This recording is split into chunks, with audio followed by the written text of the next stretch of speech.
પ્રજાના હિતને ધ્યાને લઈને ઉપલેટા વકીલ મંડળ દ્વારા સરકાર અને ન્યાયતંત્રના નિર્ણય સામે બાયો ચડાવી। તાજેતરમાં સરકાર અને ન્યાયતંત્ર દ્વારા વિવિધ રીતે ફેમિલી કોર્ટની ફાળવણી કરવામાં આવી છે। રાજકોટ જિલ્લાના ધોરાજીમાં ફેમિલી કોર્ટ ફાળવી દેવાતા ઉપલેટા વકીલ મંડળ મેદાને આવ્યું છે। ઉપલેટા તાલુકાની પ્રજાના હિત માટે ઉપલેટા વકીલ મંડળે ઠરાવ કરી આજે અલ્ટિમેટ આપ્યું।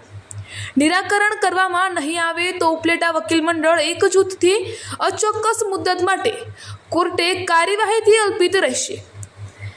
અહેવાલ ભાવેશ ગોહિલ, ઉપલેટા। મારું નામ ભરત કુમાર બી મેત્રા, એડવોકેટ નોટરી તરીકે ઉપલેટા બાર એસોસિએશનના સભ્ય તરીકે 1994થી કાર્યરત છું। ઉપલેટા નામદાર અદાલતે ફેમિલી કોર્ટ મંજૂર કરવા માટે ધોરાજીને સેન્ટર આપ્યું છે, તો 15 દિવસ બે જગ્યાએ લિંક કોર્ટ થઈ જાય તો અમારી માંગ છે કે જેથી કરીને પ્રજાને આર્થિક ભારણ ઓછું થાય, કિલોમીટર ઓછા, સમય ન બગડે।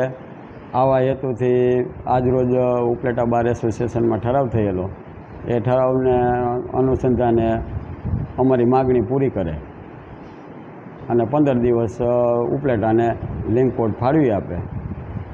જો અમે આજરોજ રજૂઆતે કરી અને એમાં પરિણામ ના આવે તો 1/6થી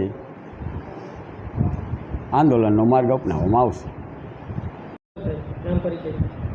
હું જયેશ વસંત, સભ્ય બાર એસોસિએશન ઉપલેટા। હાલમાં સરકારશ્રી તથા કાયદા વિભાગ દ્વારા જે નવી ફેમિલી કોર્ટ શરૂ કરવામાં આવેલી છે તેમાં એક ફેમિલી કોર્ટ ધોરાજી મુકામે કાર્યરત થવાની છે, ત્યારે ઉપલેટા તથા ભાયાવદરના વિસ્તારના અરજદારોને ધોરાજી સેન્ટર છે એ ખૂબ જ દૂર પડી જતું હોય, જેનાથી મુશ્કેલી નીવડશે અને અમુક ગામો એવા છે કે અરજદારોને ધોરાજી જવા માટે 50થી 60 કિલોમીટરનું અંતર કાપવું પડે તેમ છે, જેથી સરકારશ્રીનો જે ઝડપી અને સસ્તો ન્યાય મેળવવાની આશા છે એ ફળીભૂત ન થાય અને ઉપલેટા બાર એસોસિએશનની માગણી જો પૂર્ણરત કોર્ટ ફેમિલી ન આપે તો અમને લિંક કોર્ટ 15 દિવસ ઉપલેટા તથા 15 દિવસ ધોરાજી ફેમિલી કોર્ટ ચાલુ થાય તેવી માગણી અમારી છે। અને જો આ માગણી નહીં સંતોષાય તો ઉપલેટા બાર એસોસિએશન દ્વારા આજરોજ એવો ઠરાવ કરવામાં આવેલ છે કે તારીખ 1/6/2024થી અમારી માગણી સંતોષાય નહીં તો અમે કોર્ટ કાર્યવાહીથી અલિપ્ત રહેવાનું ઠરાવવામાં આવેલ છે। નટપુર ન્યૂઝ સખત અને સતત આપની સેવામાં। અમારા ફેસબુક પેજ, ઇન્સ્ટાગ્રામ, યુટ્યુબ ચેનલને સબસ્ક્રાઇબ કરો અને ફોલો